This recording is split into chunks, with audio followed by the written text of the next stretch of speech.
Howdy folks, Greyhawk4x4 coming at you again, your resident vintage gamer. And it's that time again. It's beer 30. Let's go.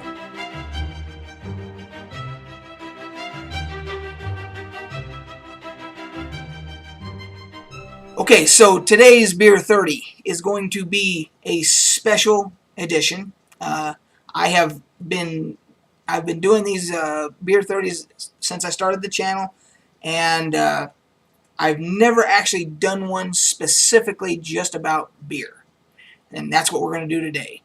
So if you are not a fan of beer whatsoever, then you may want to go watch something else. However, if you are a fellow beer enthusiast, or if you're just curious and you've thought about getting into craft beer and trying different beers and things like that and so forth, you're welcome to stick around and check out the rest of the video. We're going to get into some really interesting stuff. I'm going to get into some history of what my beer credentials are, and we're going to talk about beer probably for about 15 minutes. So you're welcome to stick around. Today's selection, I chose a special beer. I've never tried it before. It's by the Schneider Weiss brewery in Germany. This is a 100% an import, and this is called Aventius. And if you look it up on different beer websites and everything, it has gotten stellar ratings across the board. And I love German beer, so I thought I would try this one for this special edition of Beer 30 for the first time.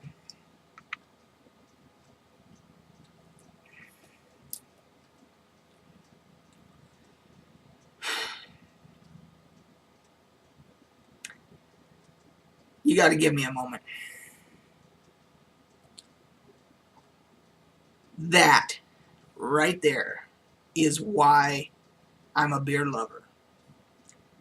This takes me right back to Germany, back in the 80s when I was there in the Army, trying all these new different types of beers I'd never tried before. This is, it says Germany's original wheat Dopplebock ale.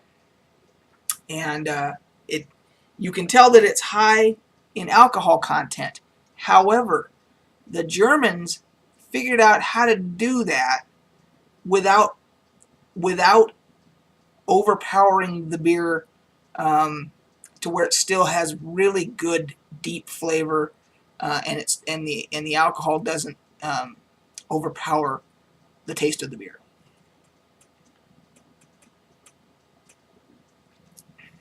Oh yeah, that's stupid good. I'm gonna pour a little bit more of this so you guys can get a better look at the color and everything. There's a good look at the. I mean, you can almost see through it, but it's a dark amber. There's almost. It is a wheat beer, and you can almost taste like just a hint, like a Hefeweizen finish to it there. But regardless, it's outstanding, and so all those ratings were absolutely correct. So what I thought I would do today, since this is going to be all about beer, and I want to give the history of my relationship with beer and everything. Some would say, you know, an unhealthy relationship at times, which I'm not going to deny. So anyway, so it started back in the late 80s when I was in the Army over in Germany. And before I went over there, I was just like every other guy. You know, we sat around, you know, drank Budweiser or, you know, Bud Light or Coors or, you know, whatever. You know, Michelob, Miller, you know, that kind of stuff. But I go over to Germany, and I'll never forget, I go into my first German bar there, and I don't know why I picked to order a Hefeweizen, but that's what I picked. And they served it to me in that tall, you know, very recognizable style of Hefeweizen glass. Excuse me. And it was cloudy, and it had a slice, not a section of lemon, but a full slice of the lemon floating on top of the beer.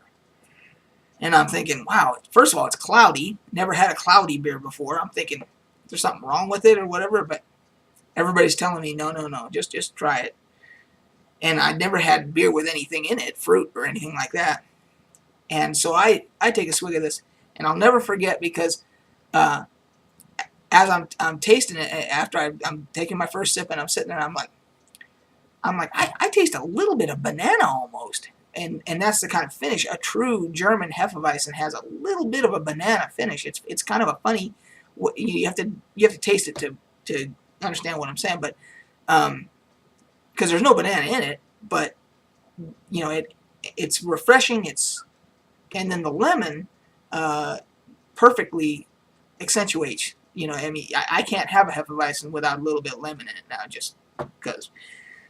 So that was the start. That was like, man, I've never had any beer like that. That was delicious, And so then, of course, time goes on. I'm in Germany for a while, and I'm trying different beers and stuff. Oh, and by the way, speaking of that, I even picked a special mug to do this edition.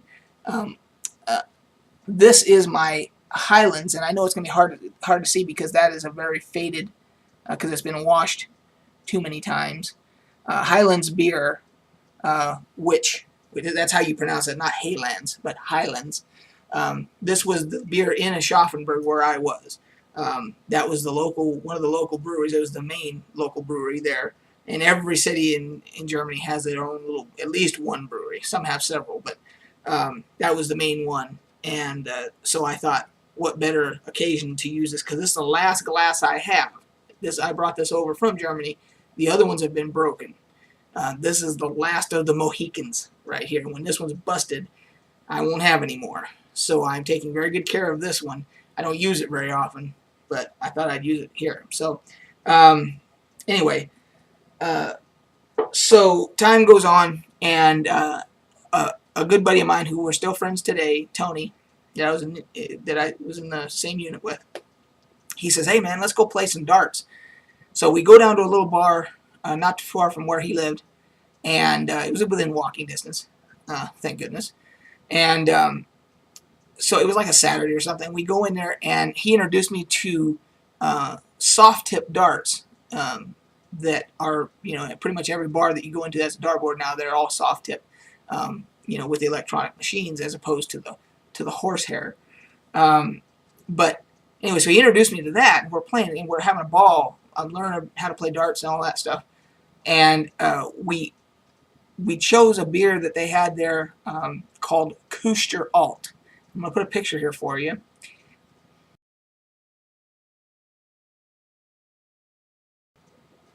Okay, so that's not a great picture. That's just a coaster, but that's kind of the best one I could find on the internet. It was decent size that I could put on here. And it was kind of similar to this color right here. It was a dark beer, but it was not a stout. It was what they call an alt beer, and it was amazing. I still remember it to this day. Küster Alt. It was so good, and we had several of them while we're playing darts and everything. And I remember then of course we walked back and go by the German bakery and all that stuff, and it just great memories. And so those are just two, the Hefeweizen and the alt beer, and then Highlands, that was a local beer there in Aschaffenburg, which was very good.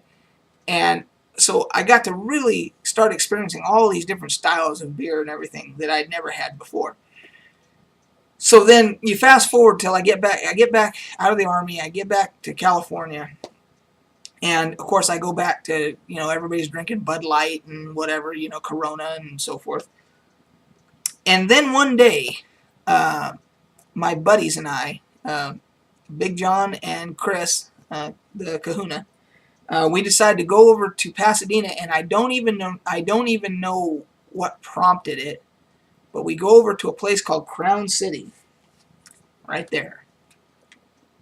And you walked into Crown City, and there were great big file cabinets when you walked in, metal file cabinets, and then there was a bunch of these blank things there.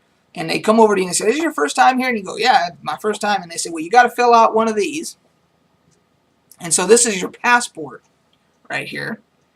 And what it is there is well over, I don't know how many are on here, but it's well over 100 different beers that they had there. And you can see the ones that have been initialed that that show the ones that I actually, because you had to have the whoever it was, bartender or waitress or whoever, had to initial off on that you had consumed that beer. And the idea was that if you got 100, checked off, then you got a special T-shirt, and they put your name on a plaque on the wall. They had all these plaques on the wall, all these guys' names and so forth. And man, was that a fun place!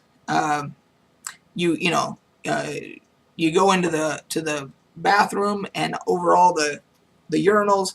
Sorry, ladies, but this is a guy thing. Over all the urinals, they had the sports section, the local back when there were newspapers. They had the sports sections above all the urinals, so you could, while you're taking a leak, you could actually read the box scores or whatever you wanted to. Great idea. And had all the sports memorabilia in there and everything, and of course had all these beers. And there were guys that had their mugs, that were regulars, that had their mugs hanging up on hooks and stuff. And they would come in, and the bartenders knew them, and just grab their mug and just pull them a beer, and have it ready for them. Great place. And so we sat there, and we started just taste testing all these different beers, and we couldn't stop. We were there all day, and we were pacing ourselves. We were smart. We were pacing ourselves. We were eating. They had good food there, and so we're pacing ourselves. They had a thing called lavash, and if you ever get a chance to try it, the only thing I can say is it's like a quesadilla, but it's crispy. So the cheese is on a crispy, like cracker type thing, and oh my God, it's incredible. So anyway, we had that, and then so we were there so long, we'd got there before lunch, and we ended up having lunch while we're drinking and everything, and we were there, kept going, and we were there till dinner time. We ended up calling our wives. They came and met us there, and then we had dinner there. I mean, that's how long we were there. So, but sadly, they're no longer in business. Crown City is gone, and they brewed their own beer there. It was a brewery too. So, but they had you put your name and the date, and the date was March 26, 1994. Was the date that I started going there. So that was when I got into craft beer, and those beers that were on that list, as you could see, were from all over the world. But that's when I got and realized, okay, there's good beer in the U.S. I mean, really good beer, all different styles. And so then there was other places that we would go to. One of our favorites was Naja's down in Redondo Beach, and they had a passport here. And now they're still in business. They have 777 different beers at their place. That's correct. I said 777. They have 77 on tap. But what you had to do there is you had to drink 2 beers from each country. And then you got a T-shirt and whatnot and so forth. And then there was a place up in San Luis Obispo called Spike's. And we were just traveling through at one point, and they had a little thing you had to, I don't remember what you got if you finished this whole thing up. Oh, you got a commemorative T-shirt, Wall of Fame, same type of thing. And so we started, doing that kind of thing. And so me and my buddies actually started a website called thebeerguys.com. And this was in 1999. And you've got Rate Beer now, and you've got the Beer Advocate. Beer Advocate was before us. Beer Advocate started in 1996. We started in 99. We didn't even know about Beer Advocate at that time or whatever. This was in the infancy of the internet, by the way. So we did not know what we were doing as far as a website went and everything. But what we were trying to do is we were trying to go around, and as we tested different beers, we created a database of the beers, and then we were going to put it on the website, and we eventually did. We figured out a way to do it. It was very primitive, and it was pretty shitty, to be honest with you, but they were there. And we got up to 136 beers that we, the beer guys, actually tried. But we all had day jobs, none of us could quit our day jobs to kind of do this thing full time and develop it and everything. And plus we didn't know what the hell we were doing. So it never really took off. Rate Beer came out in 2000 after us.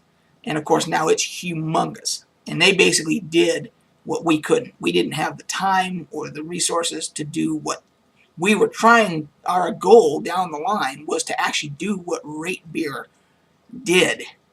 But we just didn't have many things that were needed to do it. They obviously did. And congratulations to them. I'm glad that they're there because I use them all the time. I use them to look this beer up right here. So, cheers. Anyway, so I know that this is a long video. We're going on almost 16 minutes. But then eventually, the beer guys, we traveled to New Orleans, and we actually got to see this Abita Springs, Louisiana. They have the Abita Brewing Company, and that's my favorite beer in America, the Abita Amber. My favorite American beer. And if you ever get a chance to go to the brewery. They'll give you a free tour. They got a break room with all the taps. The guys that work there can drink beer all day long if they want to. Believe it or not, swear to God, they can drink beer all day long as they're working. They just can't get drunk. You know, they got to be able to do their jobs, but they can come and have a beer, you know, whatever. Which is not uncommon in Germany. Germans do that all the time. But anyway, so and then I got my Millstream hat on here, which was in Amana, Iowa. They had a brewery there, so. My beer cred, street cred beer-wise, is there. It even got us into the KISS video game. And I've done a whole video about that. I'll put a link below if you want to go. If you have not seen it, you can see our pictures. The beer guy's picture is an Easter egg in the KISS video game, KISS Psycho Circus. It's in there. So it was actually our love of beer and this tattoo. See that? There you go, my KISS tattoo. That actually got us into the video game. So, regardless, there's my street cred. That was what I wanted to talk about today. Long video. Don't give a shit. Unapologetic. Love beer. Hope you love beer too. Cheers, guys. We'll catch you on the flip side. Perfect timing, right there. Shut up. Catch you guys on the flip side.